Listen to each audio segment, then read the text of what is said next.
What up? Woo! Happy Friday. Woo! Happy Friday. Correct. You all right over there? I'm all right. You got a lot of noise. I'm okay. Not normal noises. Yeah, No, I'm just kidding. doing well. Doing all right? Doing well. It's a beautifully clear day here in Brooklyn. Sunny Brooklyn. Brooklyn. It's actually an all right day. It's a bit overcast here, but man, we cannot get and keep snow. That is for sure. Yeah, it's that El Nino. You're in the band also. It's a sad, unfortunate state of being. The Northeast, normally America's snow playground. Not this year. Well, Buffalo hasn't had its shortage of it. But that's Buffalo's Buffalo's problem, in really. a weird valley vortex that just attracts snow. You know what? It's very strange because I don't live very far from Buffalo. And even while they were getting that storm, like it was like light flurries here. And I know, the difference of, well, I'm going to say 40 or 50 kilometers, but I guess that would be like 30 or something miles. I mean, it can make a big difference, especially when lakes and stuff come into play. But I used to live way closer to Buffalo. We're talking like right on the border. I was right there. And they would have those storms, even storms like we had this year. This is probably going back 8 years ago. And still, like, they were getting like 4 feet of snow and we would get like 6 inches.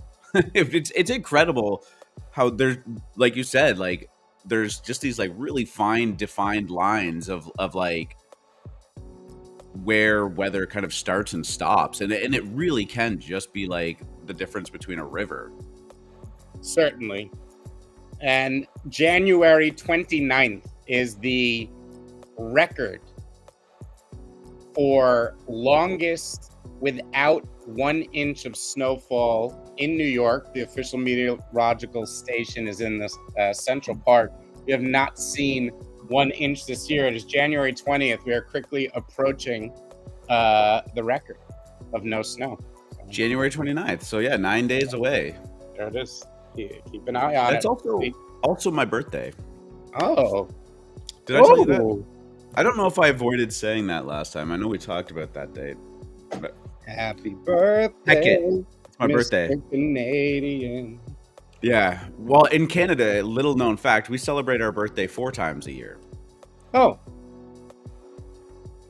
I'm actually 127 years old. No, I'm Well, in Canadian years. Yeah, Canadian years. 4 Canadian years to an American year. No, but yeah, 36. I'm going to be 36. I'll tell you, I was on the internet yesterday. I stumbled across this thing called Web3. It interested me greatly. What do you think? Shake my fist at it. Only kids do Web3. Well, the kids know what's coming next because they're the future spenders of money. We're the elder statesmen at this point. Right. Now we're about conserving money and retiring. The youths, the 20s to 35-year-olds, they just want to spend, impress that special boy or girl. I find that the age that I feel I'm going to be able to retire at is inversely proportional to the crypto market. Do you ever feel that way? Well, I think they used to feel that way about the stock market. Now a younger Yeah, true. I guess that's not exclusive. It's probably just a little more volatile. Yes. But yeah. I think this last week I've had at least 3 months shaved off my retirement age, if that's what we're getting quite into. The move. And I think what is, I guess, heartening for those of us who would like to remain risk on, as in things continue to go up in price, while the traditional stock market has taken a bit of a tumble this week, you have seen crypto really hold in there really well. And, after the move you just saw, come on, it's logic. Like we're exactly at the SBF breakdown point. So anybody, Well, we're talking in traditional markets like what 2%. Oh, it had that one day where it was like down 1.8%. That's pretty big for it no, it's actually. been a rough week in traditional stocks. Now I'll get to why. It's I've nothing. really turned off of Yeah, watching like my money this week. I don't know. I've just been in this like exhaustive phase where it's like time to focus on some other stuff like my well-being and whatnot, and just like that's cute. not look So, at price. no, and Even it though price has, has been good.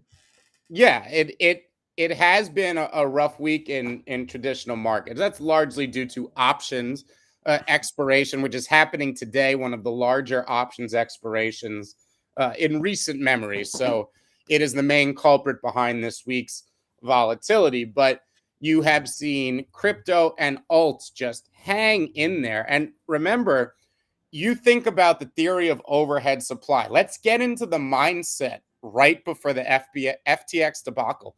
People were expecting a soft CPI report. People were starting to get bullish again. I mean, crypto, we had gone from like 1420 to 1650. We had this big CPI report, not but 2 days away. And it, everyone was getting bullish for it.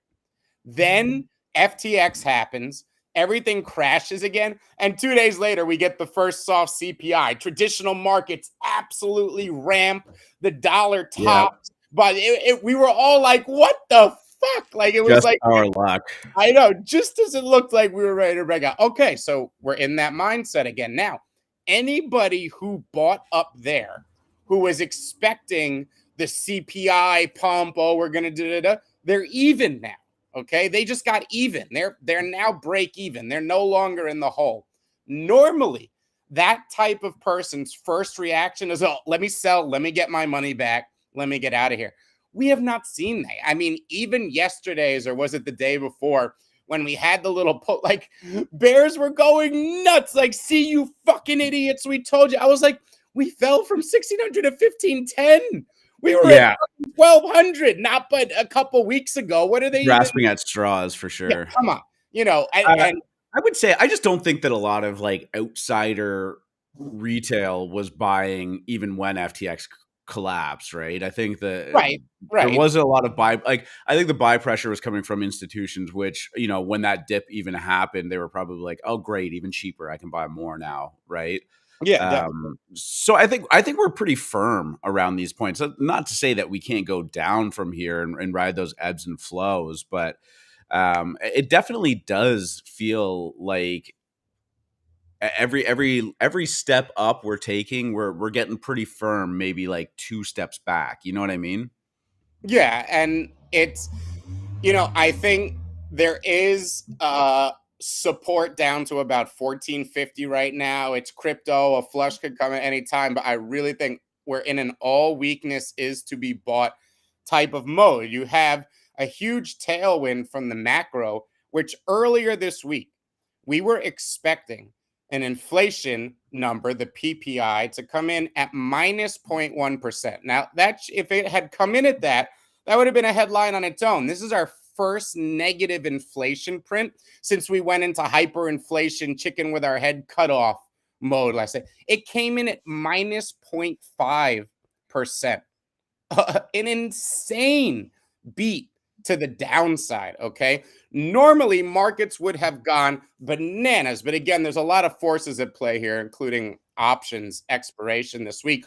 One number doesn't matter. When you look at the trend of what is going on, we're about to get some pretty decent macro tailwinds that should support this rally, this echo bubble, as GCR, who has become kind of the talk of the town over the last couple weeks, as he predicted late last year.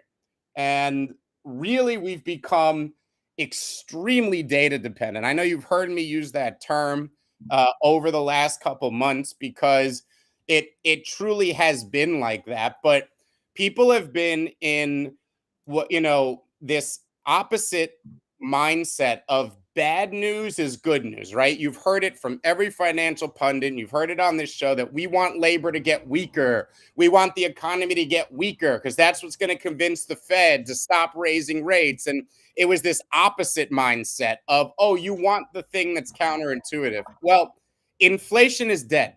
Okay, this is not speculation. We may be dealing with deflation right now. Fuck inflation. We may be in a disinflationary environment in a big way right now. So take that off the table, and you actually no longer want weak economic data because now we are in a soft landing or not mode. Okay. It is a soft landing until it isn't, but that means economic data needs to hold in there. We do not want weak labor numbers.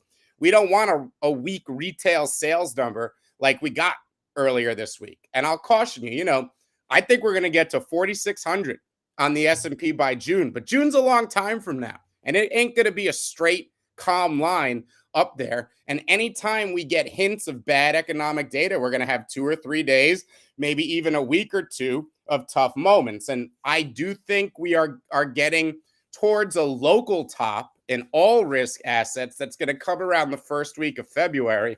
But I still think for the next at least week or two, if not 3, we are kind of in buy the weakness mode. And we really just have to get past these S&P options expiring. Today, there's 153,000 expiring at the 4,000 strike on the S&P.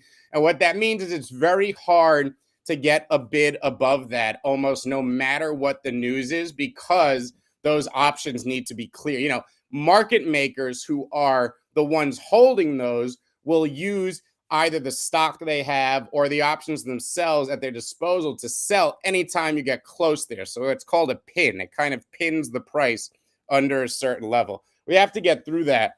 But if you just look at the data, we are now in a very supportive moment. And we'll see how long it lasts, but it's time to buy things according to the economic data, period. Faux show. I don't know, man. You said June's pretty far away. It's the 20th of January, and I just feel like we just had New Year's. So I don't know what's going on. I feel like June will be basically in a couple days. That's my take on it. So that's how it feels. Guys, You heard it. R2 just called 4,600 in 3 days. You heard him. All right, go ahead. I guess that if you want to, extrapolate that, then I'll take it. We can go there. GM guys, thanks so much for tuning in. This is I forgot to update the title, but I don't know if anyone really cares. Episode 183, Friday, January 20th, and as Free Market said, we're on a little bit of a run here. 21,000 on Bitcoin right now. ETH is sitting at 1557 at this moment. I think we briefly touched 1,600 there before we knocked back down, maybe even a couple times. But yeah, things are feeling all right in the crypto market. And again, we always talk about, price goes up, kind of takes the wind out of the sails of NFTs. And lo and behold, that was actually true this past little run too. We saw a kind of an influx of volume in the NFT market, and then crypto decided to go on a run, and it kind of pressured it back down. But you know what? Honestly, it's kind of a win-win situation. As long as we're staying steady and something's going up, it feels all right. And it feels like there's a little bit of excitement and buzz coming back just in general. Thank you for everyone that's tuning in here. Fellboy, Nadim, Mantras, Nix, Link, good to see you. Yeah, I am trying not to. No, I'm not trying to get suspended from YouTube. I'm trying not to get suspended from Twitter again. That was a whole ordeal this week that was really frustrating. I didn't get shadow banned. I got permanently banned from Twitter. I woke up on, I think it was Tuesday morning, maybe Wednesday morning. Nah, it was probably Tuesday morning. I went to go on Twitter. I went to go like something, and it said, your account cannot do this or something like that. And then I realized at the top of my feed, it says, your account has been permanently banned due to reasons breaking the terms and service, and it didn't provide those reasons. Your account has been permanently suspended. If you feel like we got this wrong, please put out an appeal. And, I don't know what we did to piss Elon off. I thought we were pretty favorable towards Elon this whole time, but something happened and he changed his mind on us and didn't like that and issued the whole ban hammer. I got to say, one of the more stupid things about the whole like the notification that I got and whatever is that they put a hashtag in front of the link. So when you go to click the link on an appeal, it doesn't even properly open the link. It opens a Twitter search of that phrase, and then of course it doesn't return anything because it's like a huge long string that's a website address. Like, I know that sounds so trivial, like you just remove the hashtag and put it into the browser, but like how poorly thought out is that too? Like, I don't know, the whole thing really kind of just pissed me off. So I did have to put in a couple of appeals. One finally got read, and when they returned the email back to me, they said that I had been automating large amounts of follows and unfollows in order to artificially gain an audience, a following. And I have like 1,500 followers in the grand scheme of things. It's not very much. And I maybe unfollow a half a dozen people a week, and I maybe follow the same amount. I'm not even smart enough to automate a process, so I don't know if they put out an anti-bot measures that were kind of just not calibrated properly or something. But I was shocked that that was the reason. Honestly, I thought it was that, the bulk of my tweets are pointing, or I'm posting the link to this show in the morning, and I know that there was that thing in the past that Elon had said, we're not going to be allowing links to outside social media, which they backtracked almost immediately. But yeah, lo and behold, it was for something that I'm not even capable of doing. And so now I'm just I'm going to err on the side of caution. But I will say, I put out that tweet this morning that did not have the link, and it got a lot more views and engagement than the other one is. So I guess that is suppressed, or maybe I had a shadow ban that was lifted with the permanent ban. I have no idea. But regardless, I'm back on Twitter, baby. Woo! Yeah, I don't know. I mean, it feels. I mean, Twitter's not like a huge part of my day to day life, but it did feel very debilitating. I think the most frustrating thing was once I got back on it, I had lost not only my followers, which you don't want to start over from scratch on that. It feels tough, but I lost the people that I was following, and over the course of a couple of years, you kind of curate this list of a couple hundred people that you like getting information from, and you like interacting with, and you like reading, and that was all gone. And I was actually more scared for that than the people who were following me. It did actually end up coming back after a couple of hours, but yeah, we got there. We got there. So frustrating experience though. It was just felt like a waste of time, honestly. You know what I mean? God damn corporate overlords. Yeah. Yeah. So there we go. That was my that's my story from this week of being in Twitter jail and successfully breaking out. What's that in Call of Duty? The gulag? I was in the Twitter gulag. Fought my way out. Mm. But yeah, I mean, I don't know. Other than crypto running, the story of the week is definitely the Yuga Labs Dookie Dash. People seem to be having a lot of fun with this. I thought that this was going to be something that everybody could play, but you actually have to have the pass, the tier one, or well, there's 4 tiers of passes to log into that. So we're going to talk a little bit about that. Also, I guess down but never out, the Trump digital cards came back from the dead, just ripping from, I think they were down to about 0.1, 0.15, and just seeing a huge surge in volume again. From what I can tell, I didn't even see that Trump tweeted about them or anything, but people just going ham on the Trump trading cards again. They're back up to 0.35, so might be one of the last chances to get aboard the Trump digital trading card train if that's something you want to hold on to in your wallet. Yeah, usually after that first dump, you've cleared out a lot of the riffraff. And that second time, I think it got up to 0.4 something the first time. I think it was higher than that. Really? Yeah. I thought it was like maybe 0.7. Like they really ripped. Yeah. It'll probably have better support this time around at those price levels. And these aren't going away. This is, NFTs at their base are the monetization of culture, right? And Trump commands a lot of value in his brand, which he can command and express and extract in many, many different ways. And this is a vehicle for that. Yeah, Link saying 0.8 they got up to. That's right. That first day. Wow. Well, that first day, I mean, the average sale price was 0.27, but they started out very low, like below point 0.1, and then they got pretty frothy there for a hot minute and then came back down. But I mean, yeah, you know what? This is one of those things that like it had its moment, and it was kind of in the depths of NFT boringness. So it kind of captured and captivated a lot of attention in that time.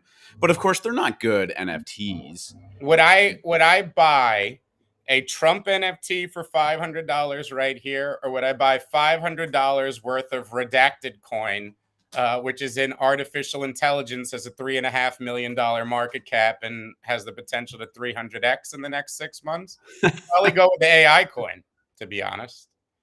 That's it, redacted. Go check it out. Do your research. Free market's latest dive into the depths of the shitcoin world. Yeah, this is this is one of those themes that's going to see a local top soon, right? It'll probably see it in early February when everything else does, and it'll be when everyone listening and all the people capitulated and finally bought something that has AI in the title or in the documentation, and then all the AI coins will fall 50% and go sideways for a month, and people will forget about them, and then Microsoft is going to buy OpenAI or some, Chat GPT is going to release 2.0 and it's going to be even more. AI will command some sort of mainstream hype cycle, and these things are just going to go absolutely bananas. This is this year's what the fuck play in the midst of tough market conditions. So. Yeah, I mean, it's pretty hard to even argue against that. It's kind of all I've been hearing about for the first 3 weeks of January too, is just the AI conversation, the Chat GPT. We obviously had, dove into the art generation earlier, but I mean, that stuff just continues to get better and better. Some of the stuff that I've seen people that are still messing around with it put out is absolutely incredible. And, some of the speculation is that there's a very good chance that by the end of this year, we are going to have some kind of large novel published by written by AI and published and potentially be a New York Times bestseller. Just things like that. I wouldn't be surprised to see that the narrative is being pushed very, very hard that this is the next big thing. The only thing that I've heard is that venture capitalists and like capital allocators are having a hard time finding where to put money into it to have exposure to it. You know what I mean? Just Microsoft obviously put their $10 billion bid into to OpenAI to get 49% of the company, but there seems to not be a lot of investment vessels associated with this. So maybe that that exposure to cryptocurrencies that are associated with AI is actually going to be the way to go, because people are going to be looking for it, right? Yeah, absolutely. I mean, we talked about it with the stock market over the last 2 years, right? Your buzzwords were electric vehicles, EVs. You had space exploration for a moment there. You had NFTs for a moment there. So you would see SPACs, which are special purpose acquisition companies, and blah, blah, blah, blah. You would see them launch just with this type of material in their name and their documentation, and capture that type of capital on a place like Wall Street, where it's notoriously tough to invest in these newer. I mean, even think about OpenAI, right? They're a $30 billion company. For a VC, how much juice is left in an investment like that? VCs don't want to invest in $30 billion companies, right? Because if it 10x's, it's one of the largest companies in the world, and that's not the model that they invest with. So they need 100x, 1000x potential. Yeah, VCs. Yeah, right. you're right. VCs So you not there, invest but in, capital allocators would love to take a 10x. funds would love Yeah. exposure to something like BlackRock. Oh yeah, give me yeah, that 10x. Take right. those any day. No, I mean, I agree. I'm excited, and this isn't even really necessarily a Web3 conversation, although I would imagine that there's going to be lots of layers with Web3 on top of it. And based on some of the complications that AI has in terms of its monetization, there's a lot of issues surrounding copyright use. There's a lot of issues surrounding should this technology be private or public? Should it be centralized or decentralized? We obviously on this show start to err towards the side of decentralization, just because that's the stuff that we're in. But it almost seems like there is a good fit for it. I mean, a link again saying when OpenAI coin, it's eventually coming. I mean, I don't think it will be an official OpenAI coin. I don't think that those companies are going to be dabbling in cryptocurrencies. But I mean, I can envision an AI platform that is crypto based that uses those tokens to power it, much like Ether is the gas of Ethereum, right? Like I do see that. The only issue is right now, the cost to compute for AI is absurdly high, right? Like OpenAI is seeking out additional funding via something like Microsoft's buy-in or other people, simply because they're burning a lot right now. Like there's something to the tune of $1 billion a year in Azure credits from Microsoft. Is where they're at, right? So their path to monetization is a tricky one, and um, it becomes difficult for new competitors to enter that realm simply because the expense of it is so high. So what they're saying right now is that OpenAI, and any of these other companies that have huge amounts of funds and computing power actually have quite a bit of moat to work with right now. And now it's all about how do you bring the money into it using those platforms and your proprietary data sets and stuff like that. How do you make them unique? Yeah. And I can imagine a world where there is crypto companies built on top of that, if they're allowed to be. I don't know. There's a lot of gray area here on how this is all going to go down. We are just really, really, really in the first 5% of what's happening with this, From what I understand, your best in class AI companies have about a 3-year lead on the competition. That's a huge lead in Oh, it technology. is for I sure. mean, that's Yeah. massive, right? So I think, especially if as a small investor, you're looking at this and trying to figure out, remember, you're playing themes, you're It, playing market sentiment, you're playing hype. It's about the news cycle, and AI is going to capture a large part of the investor news cycle this year. And of course, crypto always just gives you, it's just better than SPACs, right? Because there's always a crypto coin with the name in it that can pump in yeah. sympathy on a news cycle. And that's kind of what we're playing at here, right? I don't know if any of these crypto AI companies are doing anything. It doesn't even, right, it doesn't matter. Right? That's it. And I mean, that's the tale Any as old as time in crypto, right? Like all of these ICOs from 2017, 2018, decentralized hotels.com, decentralized Uber Eats. Like, I don't know, they weren't fucking building anything. People made a bag off them, and a lot of people got burned off them But too. look, it's the only truly free market. I mean, it is where you can go bet on an idea like this. Whether the what underpins that bet is quote unquote legitimate or not. But look, there's a ton of AI coins out there. Just go straight. And again, we are probably close to a local top. A lot of these things are up minimum 2x, some 5 to 10x. It's off absurdly low bases because we all know where we came from.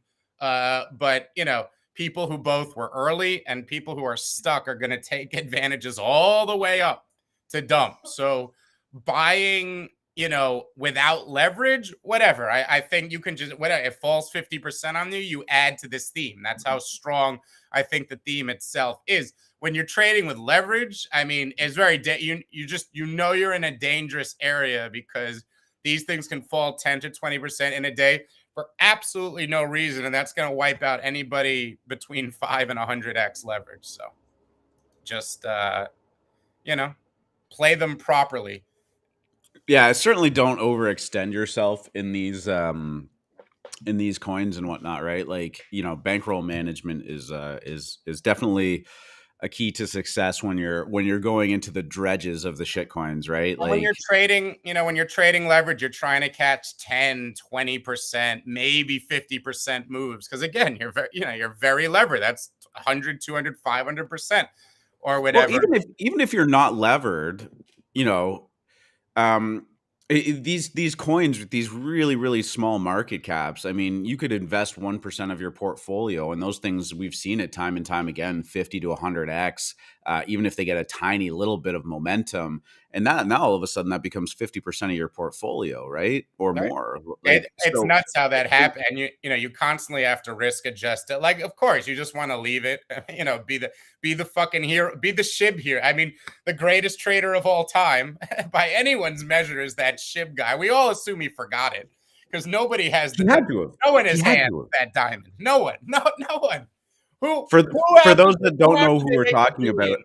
I don't know if I'm assuming most people know this story, but SHIB coin that took off last year, and made it to, I think it almost made it into the top 10 of all cryptocurrencies. The year prior, it had been out for a while. Someone put $4,000 into it, which is maybe at the time the equivalent of one ETH, and he had to have just forgotten about it because once SHIB hit its high, that one wallet had over $1 billion, and that's was real. Now, obviously, probably be a market mover. If he dumped that, he could definitely pull the market down with him, or the coin down with him. But I mean, that was unlevered $4,000 that he forgot about. But to Free Market's point, is like you have to forget about that because even if that turns into $8 million, like from 4,000, are you actually going to be like, nope, I think we still got 100x left to go, and then like $800 million, like, I think we can double this up again, like.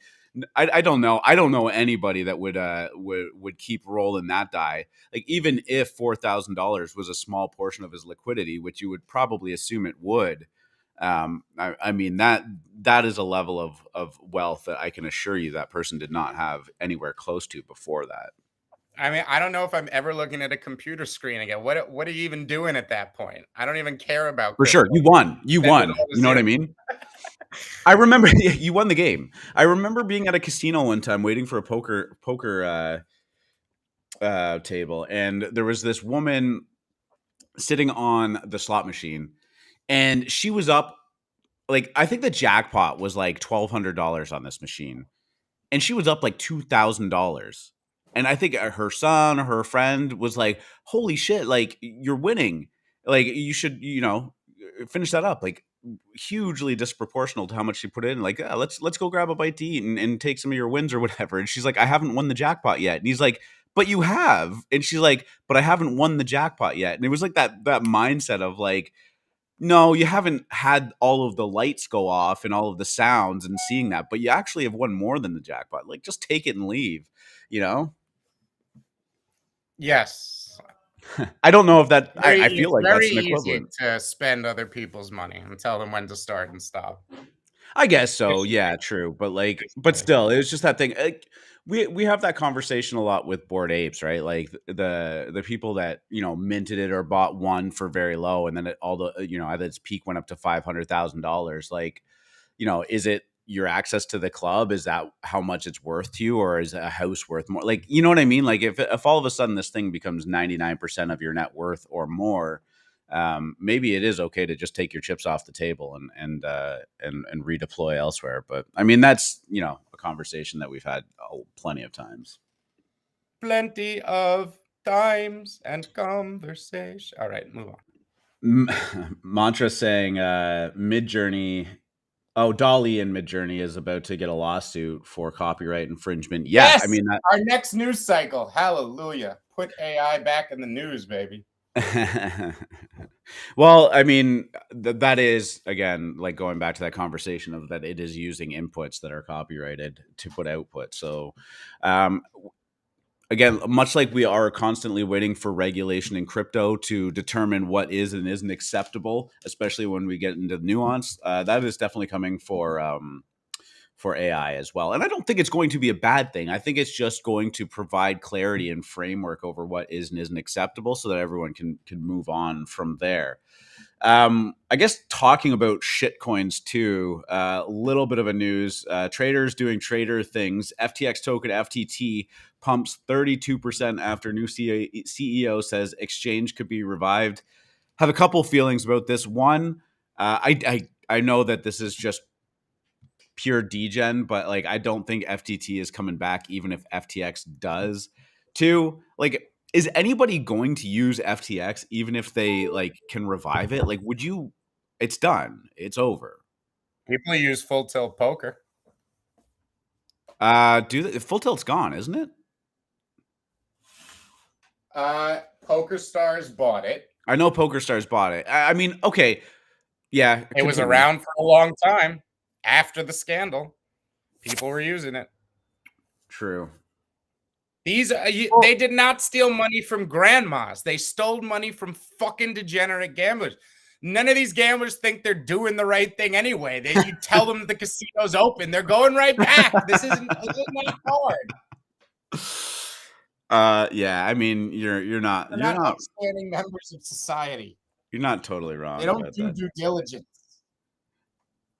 Mantra's back to his ENS name Shilling.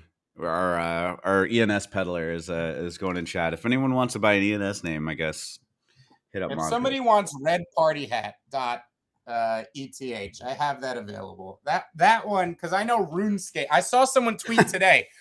Anybody who played RuneScape isn't going to get scammed in crypto. Now, whatever that means, I'm sure people tried to scam people on RuneScape, and they're all smarter than everybody else. But I have red party hat for you, genius. Come get it. I want blue party hat.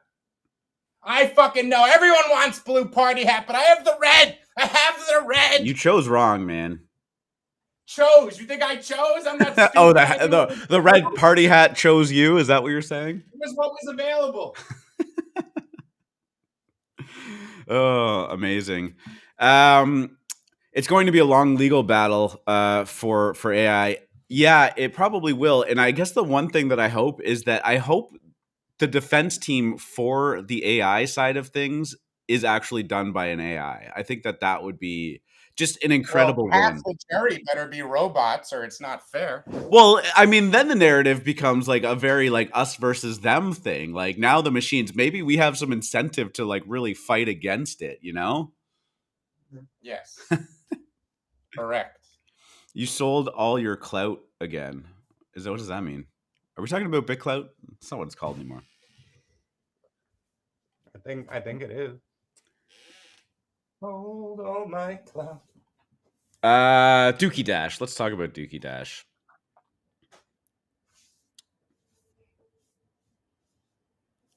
Dookie Dash. Yuga's latest thing that they were hinting at, the tier 1 through 4 passes for ape holders have been released, and now you can play Dookie Dash if you're a holder. It's kind of a la Subway Surfers. I have some gameplay pulled up here that I'll throw on YouTube within YouTubeception. It kind of looks cool. I didn't get a chance to play it because I don't have a tier 2 pass, but apparently this game has been played over 700,000 times in the past 24 hours since it's launched, and it'll be going to, I believe, February 6th. The winner getting a reward. Bored Apes tweeting out some pictures of mechs. There's a dog in a mech. There's a larger mech, which I would assume would be an ape in there. And apparently the leak of that pitch deck where it said mechs, and then Yuga came out and said, no, that's old. That's not what we're doing. Apparently it was what they're doing. I don't hate it. I mean, mechs aren't the most original thing that they could have done, but whatever. It's Yuga. People love Yuga, and people are playing it. So I don't know. What did you Original is overrated. It can be done. For sure. 100%. People like mechs. People like giant robots and shit. You know what I mean? Like it doesn't. You don't have to reinvent the wheel. People love that shit. No one gives 3 shits whether you came up with the idea first or not. People care whether it's a good product. 100%. You are 100% right. I can't even argue with that. I know every time Yuga does something, people, how original. How original. Like, come on. Are we trying to make money, or are we trying to be the first in class to draw the fucking duck? Come on. Come on. I mean, you could liken Yuga Labs to, one of those big companies that, they started off being very innovative and pushing, the landscape forward, and they did. I mean, they basically wrote the standard roadmap in which so many NFTs tried to follow and fail. Azuki is, again, originality is overrated, is actually executing well on their roadmap. I mean, they're basically just verbatim, almost with the same time frame, too, copying Yuga Labs. But again, that's one out of many. But Yuga kind of getting to this point where they're a big entity. They can't just move around quite as quickly as they used to, right? There's a lot more considerations to be done. So, are they going to be the most innovative company going forward? I don't know, but they've already done it. They've already succeeded at that. And again, they're good at making products. They're good at making well-branded, well-received things. I don't think, as you've said, everything has to be the most mind-blowing thing you've ever seen in your life. Like, it doesn't have to change the world every time they do something. And I would And argue that the more that they try to do that, the chance at failure becomes much, much higher as well. your main goal, if you're Yuga right now, is to bring new people into the ecosystem. Everything is pumped as much as it can with the current people who exist within the ecosystem. You're the largest brand in NFTs. You have the largest reach within culture and Hollywood and all that stuff. Their number one job going forward is to bring new people into the Yuga brand in whatever way they can. So I would judge what they do going forward on whether it achieves that. I haven't seen this video. This was tweeted out by Wagmi-san. Big fan of Wagmi-san. Oh yeah, we love RTKF, of which they acquired No, earlier this 10KTF. year. Excuse me. Artifact also all right, yeah. Also acquired, not by the same company. I see people bearish on NFTs and digital crypto, especially within traditional finance and the stock market. I think if you ask them whether they have respect for Nike as a brand and whether Nike has the ability to tap into what future prospective buyers, i.e., kids, want, I think they would laud Nike's ability to do that. And look at how much money Nike is investing in this thing everybody makes fun of and puts down called the metaverse. I saw an article today about how important once digital fashion becomes the industry people expect it to become thanks to augmented reality, digital provenance is going to become huge for fashion. I mean, think about the lengths in which somebody like Louis Vuitton goes to protect their brand. They burn everything that isn't sold. You don't think that digital provenance, i.e., non-fungible token technology, is going to display prominently in the fashion world and all other worlds that enter the digital foray? It's funny to me that people are still dismissing NFTs. And I know that to most people, NFTs are still the small speculative bubble that happened on OpenSea and was a sign of 0% interest and blah, blah, blah, blah, blah, the same narrative you hear. But boy, when I think about a company so respected on Wall Street, especially for its ability to market and tap into culture and to see the large investment they're making in digital goods and quote unquote Web3, boy, what a blind spot for traditional business people and market players. Yeah, it really does, again, just feel like a not an if but when, right? Like, if you're here on a day-to-day basis, sometimes it can feel a little slow and a little boring. But even in the depths of it, there's still these companies that are putting time, energy, and money into positioning themselves, because when it comes out, I do think, when we come out of it the next time, we are going to be in kind of like a new paradigm where there's no going back. once that you say all the time, you can't put the toothpaste back into the tube. um I don't think the toothpaste really quite got out of the tube this last run, but I think the seed has been planted, right? And we are once we get there. I mean, again, like I've said this so many times, we've talked about this so many times, but kids, younger people are already living in at least some form of metaverse. It already does. Roblox and Fortnite. I mean, these All are of them, metaverses. honestly. Period. And even my generation, the people that played World of Warcraft, I mean, they were lauded as nerds back then. And honestly, World of Warcraft people still kind of are nerds. It's all good. I've played the game here and Kind there, of. but but I mean, it's a fucking metaverse. It's a digital world that has an economy and society, like social structure in it. Like it actually does already exist. So for anybody on the outside saying, yeah, this is stupid, it'll never exist, you're fucking wrong, because it already does. People have already shown that they're more than willing to do it. So yeah, I mean, just be patient, and the time will come, and then all of a sudden, in 5 years, 10 years, you'll be looking back and be like, "Oh, of course, it all made so much sense." Well, yeah, because I it think already does make people sense. I think people view it as like, oh, that's a toy. That's just something people use for fun. They Whereas the metaverse, especially once Facebook started making a bunch of noise, tried to claim this is how you were going to live yes, your life, not just the fun stuff. This is business meetings, this is hanging out with friends, this is going to I be all the stuff, not just this little niche of gaming. And I think that's where people recoil. But look at the iPhone. Do you remember when the iPhone first came out and it was a toy? Like BlackBerry users were like, you can't even do proper email on it, and you can't even do. Now a smartphone is indispensable to a business person, indispensable in the world of commerce, whether it's an iPhone, an Android, or any other. The metaverse is being dismissed in a similar way right now. uh, I think people's like knee jerk reaction when they hear metaverse is that like you picture um somebody with like a VR headset and like some weird suit on, just laying in their bed all day, existing in this world. And like, I don't think that that's where we're going.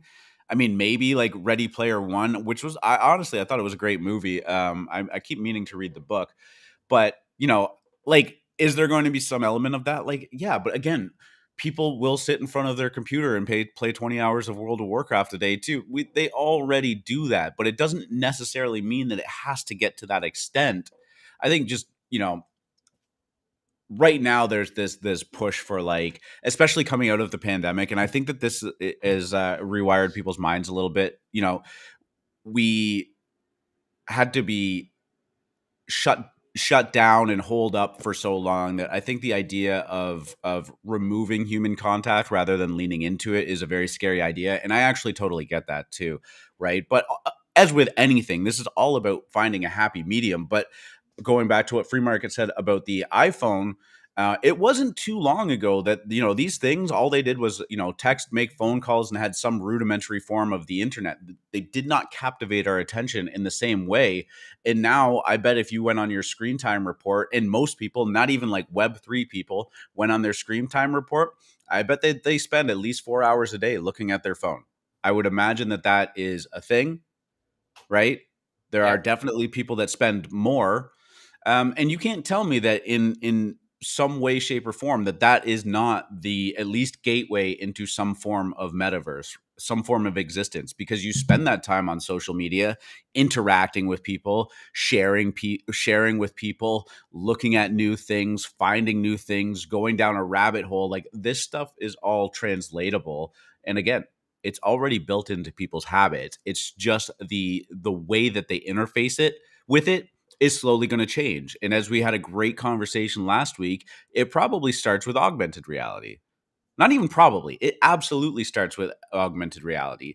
It's that, layer one shift of, I still see the real world, but now it's being, there's different layers of digital over top of it, right? And slowly and surely that just becomes more and more acceptable because this is already a one form of digital interface with the real world, right? Yeah. So it's the roadmap is kind of all there, and you know, over the last 20 years, all we've done is kind of march towards digitizing everything. And so cryptocurrency, I mean, it fits completely into that narrative too.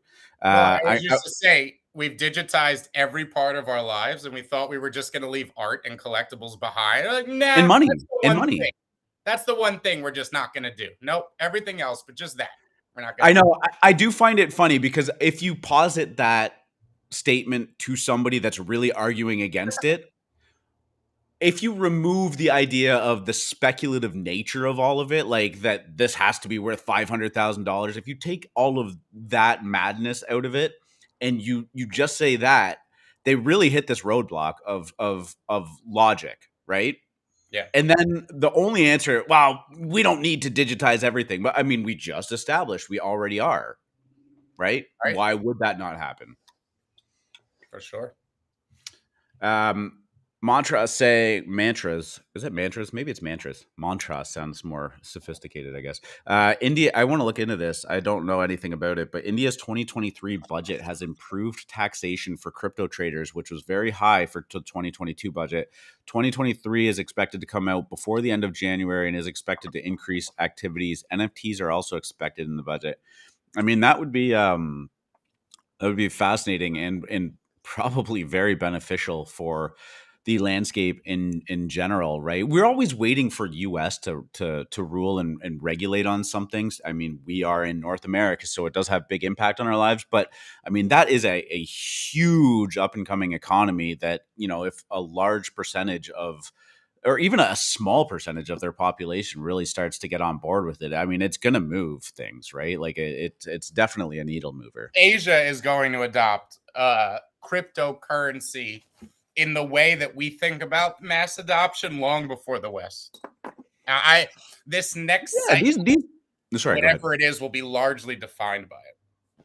Well, and these countries are always looking for ways to kind of springboard themselves, you know, up into another level. I mean, financially, the U.S. has always been viewed as, you know, the global standard. Not always, but you know, the USD is the global kind of currency in which most commodities and everything are transacted in. Like even a transaction between like China and another country, if they're trading oil and stuff, they're trading in USD.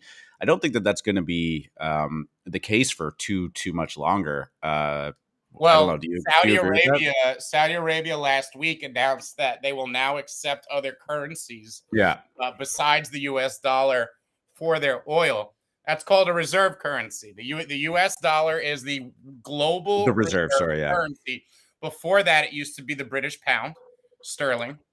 It, you know, when the regime of a dominant currency changes, there's large, you know, ripples and knock-on effects around the world. I don't think the dollar is in danger of that this cycle. I think in the 2030s, a lot of crazy stuff people predict will happen. It'll be happening during a secular bear market, not this little bear market within a bull market that everyone's treating like 2008 and the end of the world. And I'm talking a 10 to 15 year sideways move in risk after a massive drawdown in 2029, 2030. You'll see a lot of these things, maybe even the global reserve currency change. Those things happen. Until then, you know, there's still a few years left of this westernized regime. But look, it's something that certainly large powers who are not the United States would have interest in seeing happen. Lots of territorial disputes, lots of geopolitical issues, all focus around this, you know, kind of West versus East, who will be dominant next century type of politics and macro machinations. I really want to read that Ray Dalio book about the cyclical nature of empires. What is that called? Do you remember that? Yeah, go I'll watch the Google it. documentary on YouTube. It's an hour summary of the book narrated by him. It's more than enough. Uh, Is I it? Yeah, maybe I'll check it out. Principles for dealing with the changing world order: Why nations succeed and fail. I love Ray Dalio. I think he is wrong in certain ways. I believe China is not long for this world as a global superpower. Uh, Ray Dalio thinks they're the next one that's going to take over. I have disagreements with him, but I say this all the time. Listening to very, very intelligent minds like Ray Dalio are not about agreeing or disagreeing with their points. They are about gaining perspective, Yes. and they are about understanding ways to think that have been successful. Yes. Emulating, copying, agreeing, disagreeing. It's all bullshit. It's parlor games. It does not matter. There's this world that exists in between the idea of opinion, in between the idea of belief, in which you're not predicting, you're not deciding, you're reacting to what's happening. And that's why I love listening to I love Jim Cramer, everyone's favorite punching bag and all this shit. These people are a lot smarter and a lot more experienced in the things we dabble in on a daily basis than we'll ever be. Okay. And they always will provide to you some sort of important knowledge.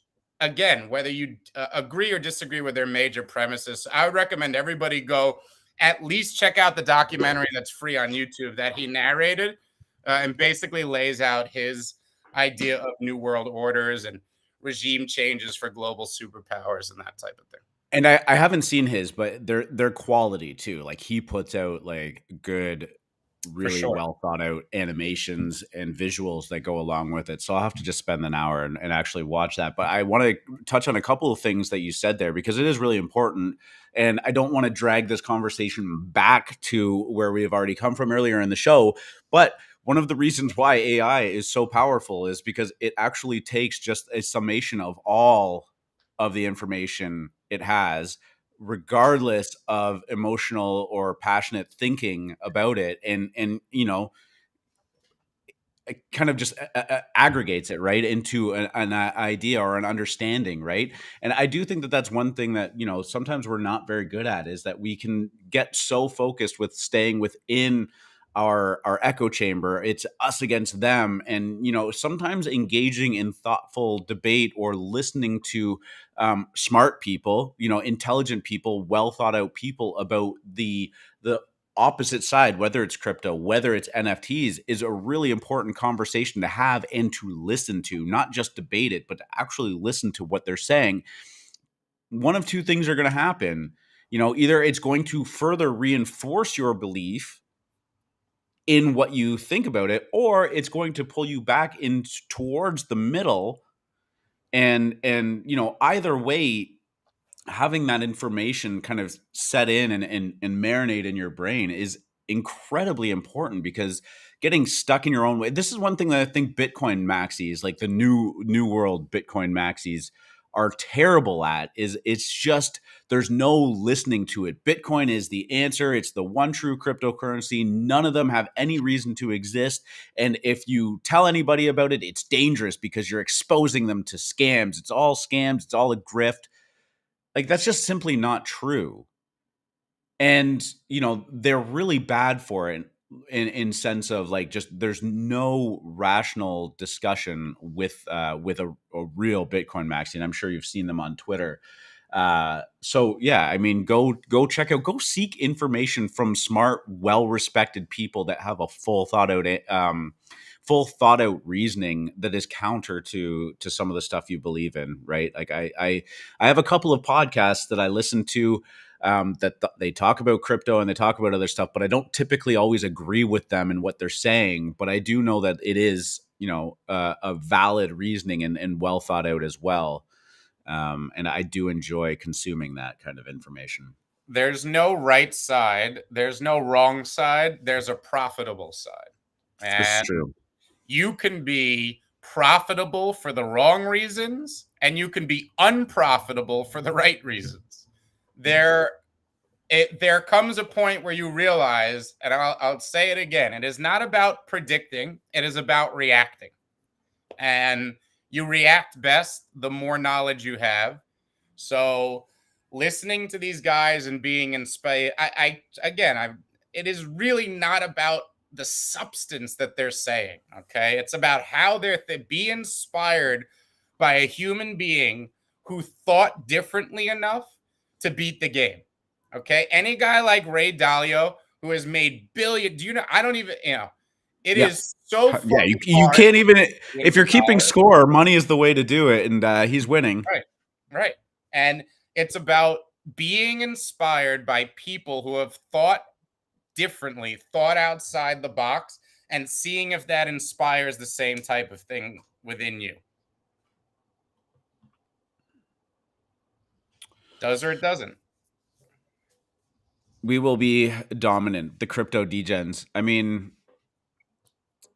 if that is in your line of thinking, I mean, check out Bology, right? Like that is the digital nation state is very much in play, according to Bology, who, again, agree with them or not, is an incredible mind, and really fun to listen to. I mean, probably one of the smartest people on earth, and one of the best at articulating his thoughts too. So, but Edges in markets in life appear for an unknown amount of time. They're like wormholes. Like it opens and you never know how fast it's going to close. Sometimes the moment you discover it and tell somebody else, the edge closes because you opened your fucking mouth. So edges are just it's like there's no system that can work forever. There's no system that's right. Every system that's right is wrong, and every system that's wrong is right. Like trading's a journey of self, and just finding this very unusual path in between all the opinion and all the nonsense, and you're gonna get there. WGMI. And that's another good point too, is like, you have that edge until you open your mouth. Just remember, most people that are talking about an opportunity or an arbitrage have already made their money from it, and now they're just, using what little opportunity they have left for the clout or the exposure of it and whatnot too, right? Like that's not always the case, but I mean, by and large, People will the rarely opportunity share a has been had. profitable system. It's just you don't share the golden goose, right? If you have No, you something don't. that's profitable, you just don't share it. At the same time, every system can be profitable and every system can be unprofitable. It is up to you, the person who executes trades, whether that's true or not. You could be handed the secrets and still fuck up. That's how difficult trading is. So a lot of people who shit out like, oh, like these guys, it's still up to you. You discipline and being able to execute on a system is as important, if not more, than the system. There's a million systems out there that work, that have a slight edge. Sticking to it, oof. Yeah, for sure. Increase your luck surface area. Yeah, that's also a great way of looking at things too, right? Like positioning yourself, being, there's so many times when somebody were like, oh, that person was so lucky. I'm like, yeah, maybe, but did they play the game at such an optimal way that they were in a good position to capitalize on that lucky opportunity? Then, the answer is probably less about luck and more about all of the events that led up to it. You know what I mean? There's an old saying in poker: I'd rather be lucky than good. Yeah, it's true. I mean, I had this conversation with my kid a couple weeks ago. He plays goalie in ice hockey, and he made this great save. And we were talking about it after. I was like, "Oh man!" He kind of looked at me. He goes, "Yeah, honestly, it was pretty lucky." And I said, "Okay, like." I respect the humility of it, but I was like, all of the training, all of the practice that you've put into to being good at your position and playing the game probably led to you being in the right time, right spot at the right time to at least have a much higher percent chance of making a lucky save, right? Like there's different kinds of luck. Well, If you go and buy a Powerball ticket, I mean, winning the Powerball, I mean, that just is just pure luck, right? You're just playing an odd structure. You buy more tickets, you have more chance. Nothing you can do leading up to that really can influence the outcome of you winning a Powerball ticket, right? You start to right. shift that dynamic of playing blackjack. Oh, somebody wins so much money playing blackjack. They're so lucky. Well, like, yeah, they probably are running good and they probably have a luck component to that win. But, if they have a system, they have a betting strategy, and they know the actual ins and outs of the game and what you're supposed to do in every situation, and maybe even are counting cards, they are employing something that allows that luck to really put them in a position to benefit from it. And let's think about that statement for a second when somebody says that, oh, I was lucky. What are they saying? It means that they didn't mean to do it, right? It means that it wasn't on purpose. They didn't Right. in their head think, I'm going to do this thing, and then it happens. But that's kind of ridiculous because when you talk to the best athletes in the world and talk about when they go through those streaks, okay, Yeah. when they go through record breaking streaks, they don't even know what they're doing. They say, I'm in the zone. Like Yeah. it's everything else is gone. Okay. So what is luck? What is tapping into this is a very philosophical thing. I think the best sports coaches in the world don't even need to know anything about the sport because largely it's removing the idea of mind from your actions. Your mind fucks everything up. That monkey brain that makes you think that you're superior to every other animal in the world, it fucks you up a lot more than it helps you on a daily basis. It's good for very, very basic, rudimentary mechanical things. Hammer nail into board, walk across, mind is good for that. But when it gets into things that are beyond that, which is any type of creativity, any type of art, any type of sport, it just gets in the way. And largely what a coach or a mentor, at least the good ones, can do is they remove mind from the situation. So when Yes. someone says, Yeah. I didn't mean to do that, I got lucky. I'm like, you were there. You were No. Yeah. fucking exactly where you want to be. That's where you want to live. Live in there. Be in that spot. It's a fascinating conversation. I know that we're kind of strolling away from like Web3 topics, but this stuff is highly valuable and relevant to, existing and participating in this world too. And I mean, frankly, the news cycle is a little bit slower. So I mean, I welcome this kind of conversation to have on the show too, because sports psychology does play a role in that too. Free Market made a great point about coaching and the mindset of athletes. It's not luck. It's and I appreciate how much you're talking in here, mantras. Luck is opportunity meeting preparation, right? Being in the zone. I read an incredible article. I wish I knew where I read it in. Was it goes back to our base instincts of hunting, right? When your survival is on the line, when your next meal is imperative to your survival, thought process, thinking goes all completely out the window, and muscle memory and preparation and your gut instinct just takes over. That's why when somebody throwing a spear at an animal just makes the most incredible shot is because they basically needed to, right? Like it was essential to their actual being. And now, since we've moved away from needing to hunt and gather for our own food, sports is such a primal thing to us because it's that competition, it's um that physical outlet of all of those instincts that we've gathered throughout all time. Being in the zone is actually just all of that preparation and muscle memory and skill taking over. And when they say like, I don't know how I even did that, it's because they literally were on autopilot. It's just that pure form taking over. And it's very fascinating because athletes, most athletes on a day-to-day basis, including like your LeBron James and your Steph Curry, they operate at like a B plus level, A minus level.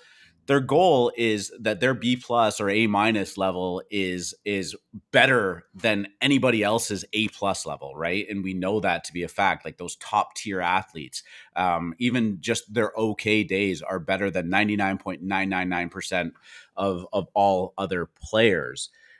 Their goal is to how to put themselves in a mindset so that they can operate at A and A plus as often as possible and for as long as possible, right? And that's something that good participants in the financial industry do too. Day traders, regular traders, all of that is, they focus as much on their mindset and their emotional control and all of that, so that they can see the ball clearly. They can see the puck clearly.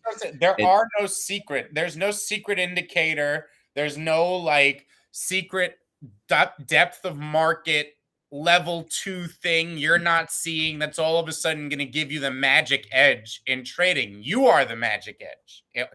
All the secrets are out there. All the systems, they're all there for you, and all of them can work. It's really about you. Trading is a journey of self and the execution of your trades. And that's why we're talking about sports. It's all the same shit. It does not matter, life is life, right? It's all the same stuff, and it all plays into it. And being in the zone in trading, just knowing, letting go of everything. It's like you need to learn everything so you can forget it. It's kind of the real life version of the Force, really, right? Like 100%. That's like, what it is. What people are tapping into, but it's not something that can be done at will. And if you try to do it, your mind gets in the way. And you get the yips, you get the opposite when you can't, when a player's like, I can't do anything right. I don't know what it is. It's their mind. It's nothing physical. You see them try to change their coach, change their stroke, change their swing, change their pitch, all you're thinking about every step, every movement, right? every second, right? Like, and you're just not letting yourself kind of take over. Yep. I love those conversations. I mean, we talk about it in that's a huge poker thing too, right? Like, just knowing that all of these situations that you've been in prior to the one you're in now is going to be informing your decision, and letting, like, your gut, trusting your gut is not just like some magical concept of like, oh, that guy's got a good gut. He just it's everything that has led up to that moment is informing a decision without thinking about it too much, right? And a really great gut call doesn't come along all the time, and you're always looking for it. So it's like looking for 4-leaf clovers. You always think you see one out the corner of your eye. You're not sure. You think then when it does, you go, oh shit, yeah, that was gut. You see it, but I talk about it with trades too. There's like 5 or 6 trades a year that are you don't know why People want to know why. You don't know why. Your best trades, you honestly don't even know why. But you just know. And that was ETH last week at 1420. We just 1600 was coming. We're at 1560 right now. It's been beholden a bit by the New York stock market, which is a little up and down and everywhere. But it's up 0.5% as of 10 minutes ago. Boy, I don't know what it is currently right now. Rallying a little bit. I found this cutest, the prettiest, cutest little coin on the Ethereum blockchain, related to artificial. Just so cute, little, tiny, gorgeous little coin. Nice logo. I always like a nice logo. All right, chill it. Go for it. VAI, vie for my attention. Like the guitarist, Steve Vai? I don't know who that is, but yes. You don't? He's the biggest holder. Yeah. No. He's like a virtuoso. Yeah. No, this is one you could even buy in that old that Uniswap there, or Sushi. I don't know which one it is, but yeah, he did an album with David Lee Roth. Mm-hmm. Mm-hmm. You know who that is? I do. Yeah. David Lee Roth lights the menorah. James Bond, Kirk Douglas, and the late Dinah Shore. The vocal stylings of Adam Sandler there. Guess who eat together at the Carnegie Deli? Bowser from Shanana and Arthur Fonzarelli. We're going to get DMCA'd here now. The YouTube, you're so spot on. The YouTube algorithm's gonna pick that up. So many Jews are in showbiz. Tom Cruise isn't, but I heard his agent is. So Wow. tell your friend Veronica, it's time to celebrate Hanukkah. I hope I'll get a harmonica on this lovely, lovely Hanukkah. So drink your gin and tonica and smoke your marijuana if you really, really wanna have a happy, happy, happy, happy Hanukkah. Yeah, you're a month late, but that was beautiful. Thank you. I was about to give you the Oscar exit music, like in the middle of it, just like start to like play off. I don't have symphony orchestral music there, but no. Thank you for that. Shout out to Adam Sandler. Great, lovely, greatest guy to do it. I think he's in a new movie. Oh, he's always in a new movie. Well, yeah, because he got that Netflix deal. Woo! That's how you that Netflix money. Yeah. Man, Uncut Gems, great movie. Wild, just it's so stressful. All right, well, what else do we want to talk about? We got about 10 minutes left. We can I mean, we've been riffing, but yeah, what do you guys got going on for the weekend? Anything good? Are you touching grass, staring at the screen, looking at anything, following any news? FMC is actually Jack Black. I could hear a little bit of Jack Black sings Adam Sandler in that rendition for sure. Yeah, shout out Jack Black and how am I blanking on the name of his awesome band right now? What's the band? Jack Black's band? Yeah. Oh, yeah. Why am I blanking on it too? That's terrible. Tenacious D. Yeah. There we go. The tribute to the greatest song in the world. Yeah. I'm not gonna. What is that song? I'm not gonna cook it, but I'll order it from Zen. Oh my god, that movie was so good too. The movie they did. Fuck Her Gently. Yeah. I've never seen the movie. Oh my god, you got to see the movie. Too good. This might be a hot take. I don't always love Jack Black movies. I like Jack Black. I just don't love his movies. You'd like the Tenacious D one. Would I? Yeah. I think you would like the Tenacious D one. I really like School of Rock. I thought that was a great movie. Yeah, it's better. It's good. Is it? Yeah. But like, I don't know. I watched what's the wrestling movie that he did? La Lucha, Nacho Libre. Nacho Libre. Yeah. I don't know. I watched that when I was really sick, so like maybe that affected my feelings toward it. But I was just watching it. And that one wasn't my favorite either. Nah. I know it's gonna be shocking to some people. No, I think Jack Black is like one of those just like really. I love like the random Jack Black sightings where he just gets into it and stuff like that. Like just one of those celebrities is I always feel good about. Do you remember? Do you remember a coin VRA? Vera? No. That one's pumping. It's funny. Like a lot of coins from Veracity. Yeah. A lot of coins from the 2021 50%. I saw Graphlink was mooning the other day. Just a lot of stuff. Almost 300% on the week there. Yeah. Quite the move. Woo. Lord of mercy. How's Looks Rare doing these days? That's existing. Overshadowed by Blur at the moment, but yeah, it really is, eh? That's the news that we didn't go over. Blur has now pushed back their airdrop to February 14th. For those keeping score there, they put out a note. They apologized for the delay, said they wanted to get everything right, and they will be extending airdrop 3 until then. So get your fake bids and wash trading in while you can. Blur airdrop now slated for February 14th. I like Blur. I've been using it. You know why I like it? It puts a live floor price in your tab, so you can use other tabs and just glance at the Blur tab and you see a live floor price of the floor you care about. I like that. Right, yeah, your portfolio, right? Yeah. Huge missed opportunity for OpenSea to never have something like that.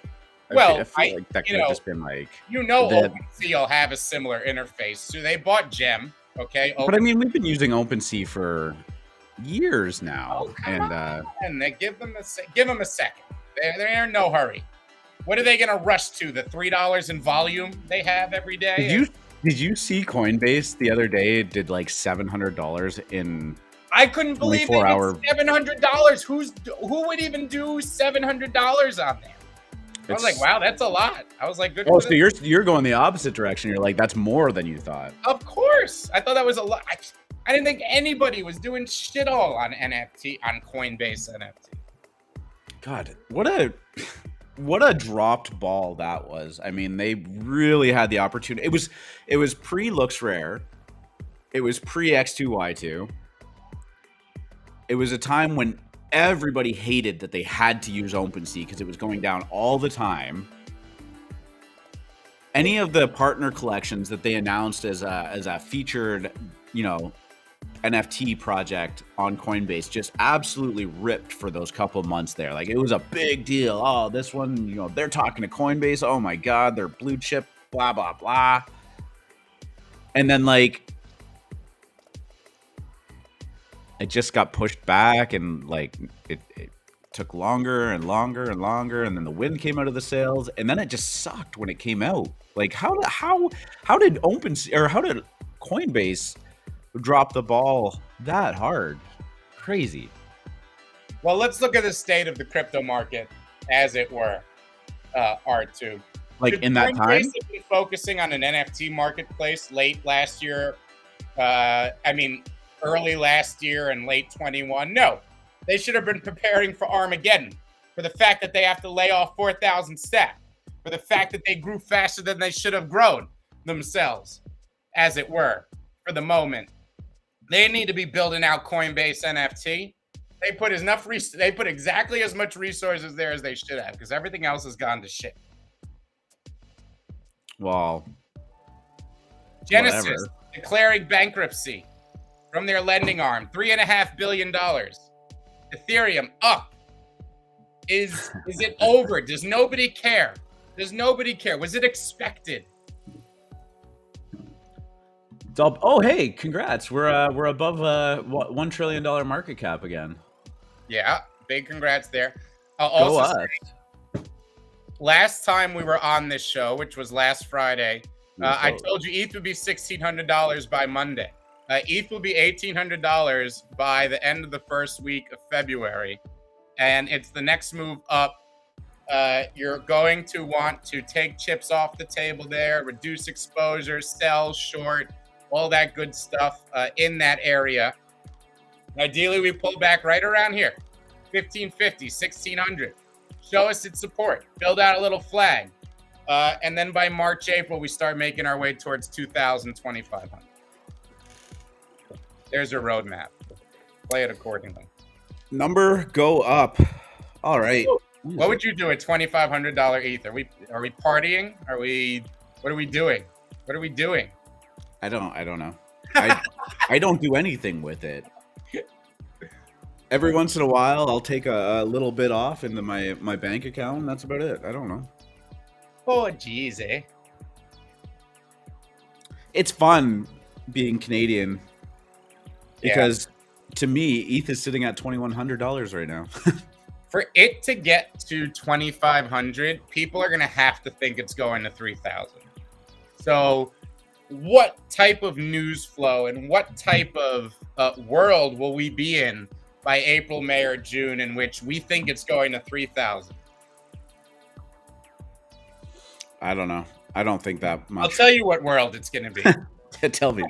Well, sit down. I will tell you. It will be a world where listen.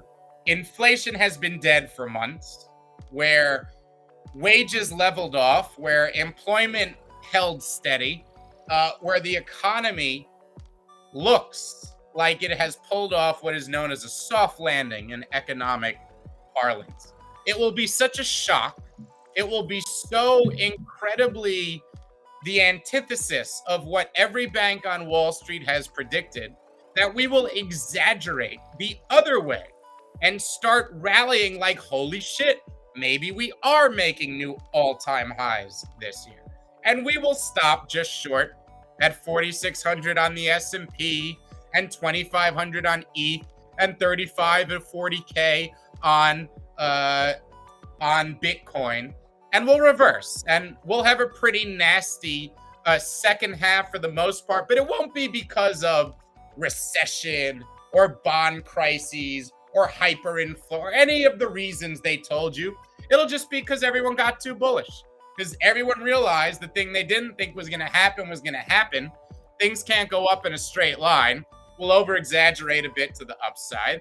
And then we got one more big pullback in store, and that'll be your time to, I think, load up on great themes for the next book. Because right now, you're not necessarily playing stuff that you would hold through to the next bull market. You want to see what new themes and things like that appear. I'm sure AI will probably feature in some way, but who knows where crypto and the mindset and the real money will be flowing. So we'll see, but I think that's a decent 2023 narrative and roadmap. There we are. We nailed it. It's in the books. We don't even have to do another show. Yeah, we will see you guys January 2024. What's the narrative by the end of the 2023 before election cycle starts? Just gave it to you. And I'll tell you, 2024, they fixed it. Many people think we can hit new all-time highs. I think we'll get to like 3,000 on ETH and then pull back as well, just because of election uncertainty. And by then, by the end of 2024, early 2025, we'll have noticed that initial sell-off last year and the patterns we've printed since then have basically put a big bull flag on that run since 2009, when markets found a bottom and everything started to go up. And I believe after the election, we will fail out of that bull flag, create a big bear trap that could last a month or two. A big scary, the bull flag didn't work out, we're going, that type of thing.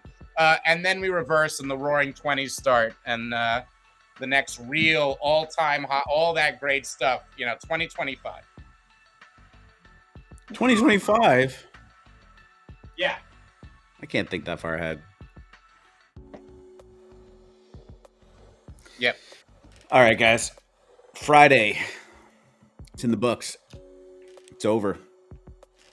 Book it. Book them, Dano. Guys, thank you so much for tuning in. We talked about the crypto having a run, stock market maybe rebounding a little bit here before the weekend. It wasn't doing so hot when we were talking about it, but I think it's in the green right now, so that's good. It's good for that. We talked about Trump NFTs a little bit coming back. I guess the NFT collection that won't die, no problem there. I wouldn't have expected it to. Jimmy the Monkey, the trial of Jimmy the Monkey. Oh, Dookie Dash. Yeah, Yuga Labs doing some stuff too. We didn't even talk about them blocking their passes on a bunch of exchanges for not respecting creator royalties, but Yuga going to war with that. So a topic that's been beat to death, but they're fighting the good fight, I guess. Man, then we just talked about like mindset. We talked a lot about AI again, which is a fun topic to kind of just, the more you think about it, I think the more that the possibilities start to feel endless. All that good stuff. Mindset. We talked about sports a little bit. Why not? That's what we're here for. Just talking. So, guys, thank you so much for tuning in. I'm happy to see that it looks like people are actually seeing my tweets again. So that was good. I guess I'm not posting YouTube links anymore. Lesson learned. Thanks a lot, Elon. But yeah, we're gonna be back live on Monday. That's January 23rd, 9:30 a.m. Eastern time. As always, apologize for the brief hiatus earlier this week, but hey, I hope this show made up for it. So if you guys could do us a favor, if you're still here, still listening, and you haven't done so, hit the like button on it. Appreciate it. Try not to ask that too much just at the end of the show, but Guys, we love you all. We appreciate it. We'll talk to you next week. Free market, do your thing. 1800 on deck. Good luck at the tables, D-Gen.